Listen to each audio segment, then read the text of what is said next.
लगातार हार से बौखलाई आरसीबी ने अपने प्लेइंग 11 में किए बड़े बदलाव, दिग्गज खिलाड़ी की तय हुई विदाई, फाफ डुप्लेसिस ने इंग्लिश खिलाड़ी की प्लेइंग 11 में वापसी कराई। जी हां, अगर बात करें आईपीएल 2024 में आरसीबी टीम के प्रदर्शन की तो हर मुकाबले में बद से बदतर होता हुआ जा रहा है उनका सूरत हाल। एक मुकाबला वो आईपीएल 2024 में जीते हैं, वो भी पंजाब किंग्स खिलाफ, वहां पर भी हाफते जीतते हैं। ये जो आईपीएल संस्करण में जो प्रदर्शन आया है आरसीबी टीम का, उसका सबसे बड़ा गुनहगार है उनकी प्लेइंग 11, उनकी टीम मैनेजमेंट, जहां पर कंसिस्टेंसी नाम की कोई चीज नहीं दिखती है। वो कब किस खिलाड़ी को बैक करते हैं, कब बाहर कर देते हैं, ये सबसे बड़ा सवाल ये निशान रहता है। आप उठा लीजिए महिपाल लोमरोर का केस, एकमात्र खिलाड़ी जिसने आईपीएल 2024 में उनके लिए बेहतर प्रदर्शन किया था। बल्ले से उसके रन आया था, ऐसा लग रहा था कि महिपाल लोमरोर ही होंगे वो खिलाड़ी जो इनको हारे हुए मुकाबले जिताएंगे। पंजाब किंग्स खिलाफ जिताया था, जितने मुकाबलों में लड़ाई लड़ी थी वहां पर महिपाल लोमरोर का बल्ला बोला था, लेकिन पिछले मुकाबले में सौरभ चौहान की एंट्री होती है, महिपाल लोमरोर बाहर हो जाते हैं। कोई पूछने वाला नहीं होता है कि महिपाल लोमरोर बाहर क्यों है। कप्तान ये बताने तक का वो नहीं करते हैं कि भैया लोमरोर को क्यों बाहर किया, या चोटिल है या क्या है कारण, ये कुछ नहीं बताया जाता है।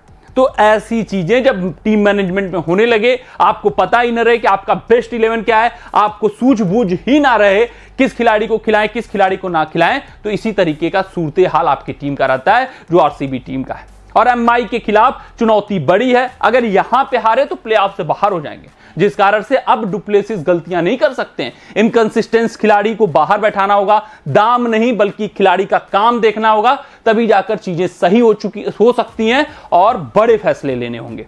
अगर हम अपनी इस रिपोर्ट की बात करें तो यहां पर एमआई के खिलाफ हम आरसीबी की प्लेइंग 11 पर चर्चा करने वाले हैं। ये देखने, ये सोचने, ये समझने और ये परखने की कोशिश करने वाले हैं कि मुंबई इंडियंस के खिलाफ जो वानखेड़े में मुकाबला है, वहां पर आरसीबी की सबसे मजबूत प्लेइंग 11 क्या हो सकती है, कौन सा खिलाड़ी बाहर बैठना चाहिए, कौन सा खिलाड़ी अंदर होना चाहिए और कौन सा 11 खिलाड़ी खेलेंगे जो कि एमआई को वानखेड़े स्टेडियम में मात दे सकते हैं, जिनके अंदर वो काबिलियत है। इन सभी बातों पर हम चर्चा करेंगे, लेकिन वीडियो में आगे बढ़ने से पहले आप सभी व्यूअर से यही आग्रह, यही अनुरोध है कि अगर आपको हमारे अपडेट्स पसंद आते हो तो वीडियो को लाइक, चैनल को सब्सक्राइब, हाँ फेसबुक पेज पे अगर आप वीडियो देख रहे हो तो फेसबुक पेज को फॉलो कर दीजिएगा। कमेंट सेक्शन में कमेंट दाग दीजिएगा कि आपके हिसाब से आरसीबी टीम की क्या प्लेइंग 11 होने चाहिए, या कौन से खिलाड़ी बाहर होने चाहिए, कौन से खिलाड़ी अंदर होने चाहिए।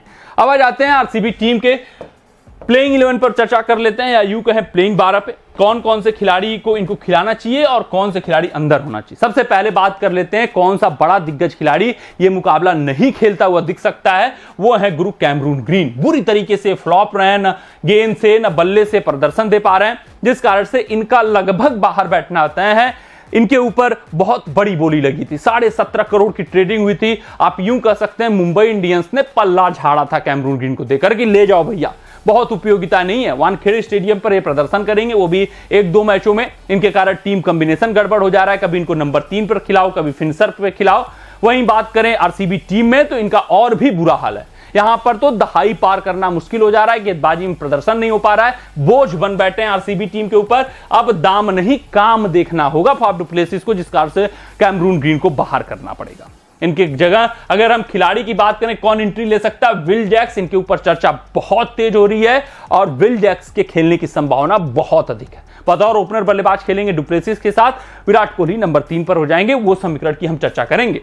अब दूसरे बदलाव की बात करें, एक समीकरण में इनके सौरभ चौहान आ गए। हाँ, नेट्स में अच्छा प्रदर्शन किया होगा, हार्ड हिटिंग किया होगा, जिससे प्रभावित होकर इन्होंने सौरभ चौहान को लाया होगा, लेकिन जो प्रूवन प्लेयर है, जिसने अपना दमखम, अपनी काबिलियत दिखाई है, उसको आप क्यों बाहर करते हो? महिपाल लोमरोर ने क्या बिगाड़ा था आपका?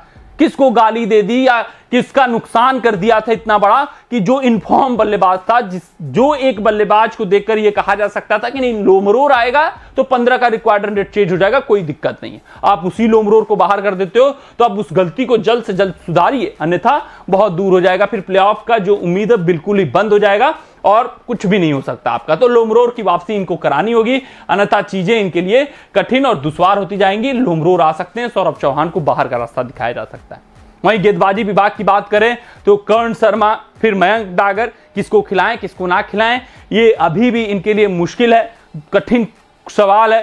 कर्ण शर्मा को खिलाना चाहिए, विकेट टेकिंग ऑप्शन लेकर आते हैं, लेकिन ये मयंक डागर के साथ जा रहे हैं।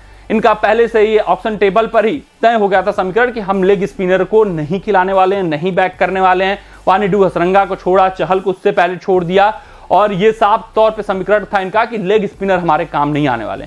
7 मैचेज एम चिन्नास्वामी के पिच पर खेलना है, वहां पर लेग स्पिनर की बहुत कुटाई होती है, बहुत धुलाई होती है। विकेट टेकिंग ऑप्शन वाला जो पहलू है लेग स्पिनर का वो भूल गए, जिस कारण से इनका बहुत बुरा हाल है। मिडिल ओवर्स में मयंक डागर कुछ कर नहीं पा रहे हैं। लेकिन अगर हम बात करें वानखेड़े पिच की, लगभग इसका मिजाज एम चिन्नास्वामी पिच जैसा ही होता है, जिस कारण से मयंक डागर ही खेलते हुए दिखेंगे और करण शर्मा को अभी बैठना पड़ेगा। तो जो 2 बदलाव होने हैं वो है विल जैक्स की वापसी होगी बतौर ओपनर बल्लेबाज, कैमरून ग्रीन बाहर बैठेंगे, सौरभ चौहान बाहर बैठ सकते हैं, महिपाल लुमरोर की एंट्री होगी। ग्लेन मैक्सवेल अपना जगह सुरक्षित करते हुए दिख रहे हैं क्योंकि भैया मैक्सवेल का अलग इंपैक्ट। हाँ, पोजीशन में छेड़छाड़ होगा मैक्सवेल के, ये नंबर 5 पे जाएंगे, बतौर फिनिशर खेलेंगे। फिनिश करने की अब इनको रोल दिया जाएगा, देखना दिलचस्प रहेगा कि वो कैसे इस रोल को निभा पाएंगे या फिर वही बुरा हाल रहेगा जो मैक्सवेल का अभी तक रहा है। हाँ, मैक्सवेल के बैटिंग पोजीशन पे चेंज होगा। टीम में इनका योगदान बतौर गेंदबाज भी है, बतौर फील्डर भी है और ये कभी भी बल्लेबाजी में इंपैक्ट डाल सकते हैं, प्रूवन प्लेयर हैं। तो 1 साल के 4-5 मुकाबले के खराब प्रदर्शन से मैक्सवेल से हाथ नहीं धोना चाहिए इनको, मैक्सवेल से उम्मीद नहीं खोनी चाहिए। मैक्सवेल को एक्सटेंडेड रन, एक्सटेंडेड मौका इनको जरूर देना चाहिए।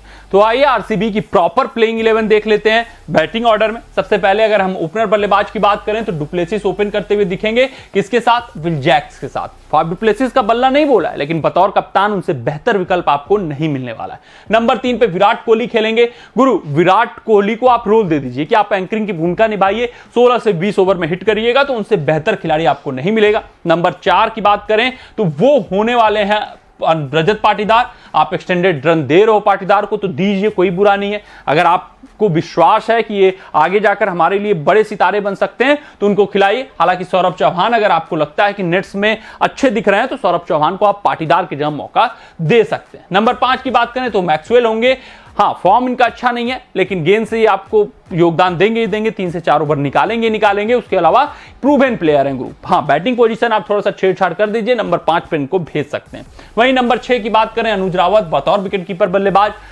कुछ मुकाबलों में चले उसके बाद इनकंसिस्टेंट ही परफॉर्मेंस रहा है, लेकिन अभी अनुज रावत को मौका मिलने वाला है, एक्सटेंडेड रन मिलने वाला है। कार्तिक नंबर 7 पे, 8 पे महिपाल लोमरोर। हाँ, कार्तिक का और महिपाल लोमरोर का बहुत उपयोग आरसीबी नहीं कर पाई है, इस पे सोचने का विषय है, समीक्षा करने का विषय है। तो ये 8 बल्लेबाज हो गए जो कि खेलने वाले हैं। कैमरून ग्रीन का पत्ता यहां पे करता हुआ दिखाई दे रहा है। उसके अलावा सौरभ चौहान को भी बाहर बैठना पड़ सकता है। ये 8 खिलाड़ी हो गए। अगर हम गेंदबाजी विभाग की बात करें तो बहुत उम्मीद की करें इनके पास है नहीं। एक रीस टॉपली हैं जो छाप छोड़ेंगे और इन्हीं से आशा है। अगर ये 4 ओवर अपना अच्छा कर देते हैं तो उनके साथ साथ शायद भैया मोहम्मद सिराज का भी भाग्य उदय हो जाए, अच्छी खासी गेंदबाजी करने लगे। तो यहां पर आपको रीस टॉपली दिखेंगे गेंदबाजी करते हुए, मोहम्मद सिराज दिखेंगे। यश दयाल ने प्रभावित किया है, शुरू के पावर प्ले के ओवरों में अच्छा फेंकते हैं, मुंबई में शुरू में स्विंग मिलता है तो ये प्रभावित कर सकते हैं। वहीं आपको मयंक डागर दिख सकते हैं खेलते हुए, क्योंकि ये छोटी पिच है, डायमेंशंस हैं, जिस कारण से ये ऐसे गेंदबाज के साथ जाएंगे जो इकोनॉमिकल हो। अभी लेग स्पिनर को प्रीफर नहीं कर रहे हैं, जिस वजह से करण शर्मा का जगह